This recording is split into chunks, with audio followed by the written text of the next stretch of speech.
صحیح بخاری میں ہی آتا ہے کہ اہل مصر میں سے ایک شخص مدینہ شریف آتا ہے حج کے موقع پر، مکہ یا مدینے میں، اور وہ کہتا ہے کہ جی تم میں جو کوئی بڑا شیخ ہے میری ملاقات ان سے کرواؤ اصحاب میں سے۔ تو لوگ ایک شخصیت کی طرف اشارہ کرتے ہیں، عبداللہ بن عمر کی طرف۔ تو وہ عبداللہ بن عمر سے کہتا ہے کہ حضرت مجھے یہ بتائیے، یہ صحیح بخاری میں 2-3 جگہ پہ یہ حدیث موجود ہے،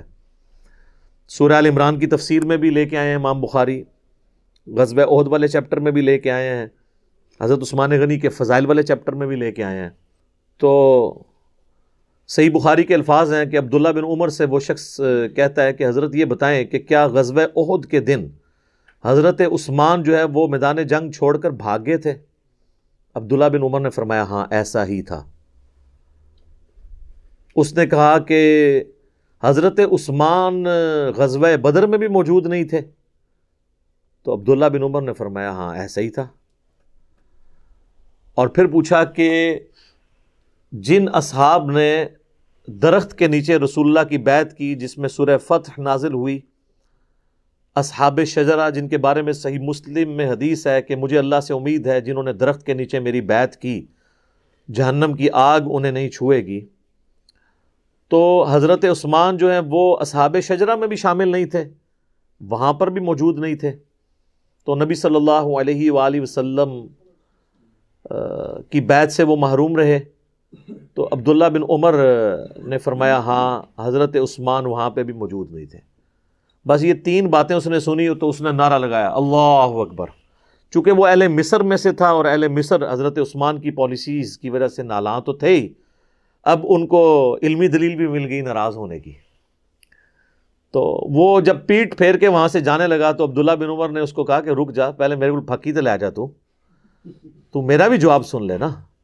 وہ عربی کے الفاظ ایسے ہی، اس کا مطلب یہ پھکی لے جا اور یہ جا کے مصر والوں کو دے دینا میری طرف سے، ان 3 باتوں کے جواب میں۔ پھر انہوں نے کہا کہ رہا مسئلہ اس بات کا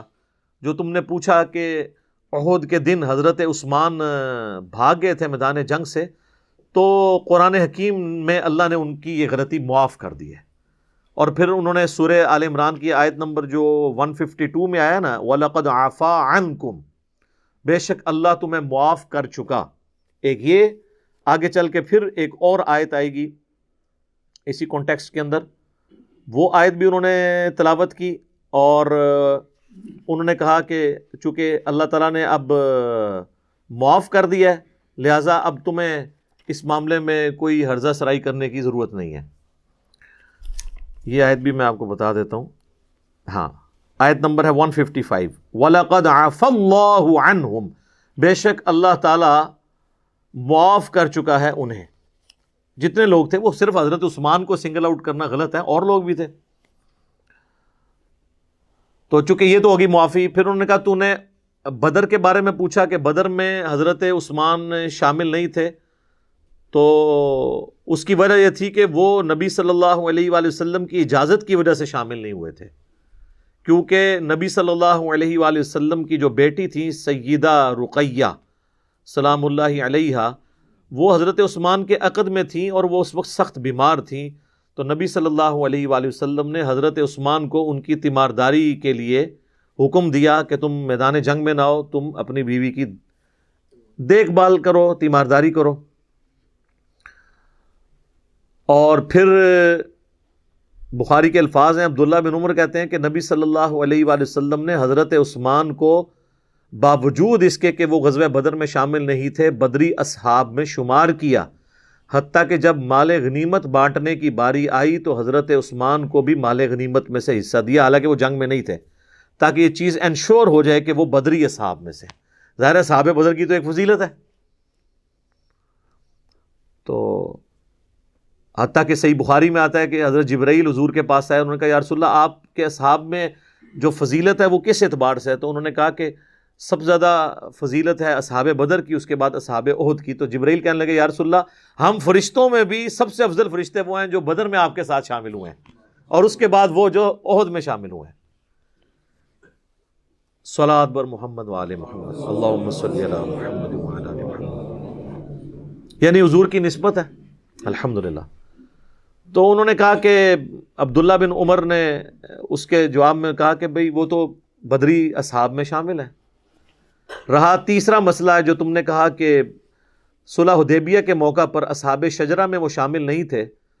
تو واللہ اس دن عثمان سے زیادہ معزز شخص ہی کوئی نہیں تھا،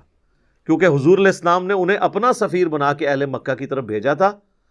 اور جب عثمان رضی اللہ تعالیٰ عنہ کی قتل کی افواہ مشہور ہو گئی تو حضور نے جو موت پہ بیعت لی تھی عثمان کے لیے تو لی تھی، وہ سب سے زیادہ معزز تھا اس دن، اور حضرت عثمان وہاں پہ موجود نہیں تھے، تو حضور نے اپنا دایاں ہاتھ بلند کر کے کہا کہ یہ عثمان کا ہاتھ ہے، اور اپنے بائیں ہاتھ پہ مارتے ہوئے کہا کہ میں اس کی بیعت بھی لیتا ہوں. اچھا آپ دیکھیں حضور نے ساتھ ساتھ وہ ایشوز سارے کل کیے ہیں جس کی وجہ سے کوئی بعد میں تان کر سکتا تھا. اصحاب بدر میں شمار کیا تو مال غنیمت میں بھی حصہ دیا تاکہ وہم نکل جائے.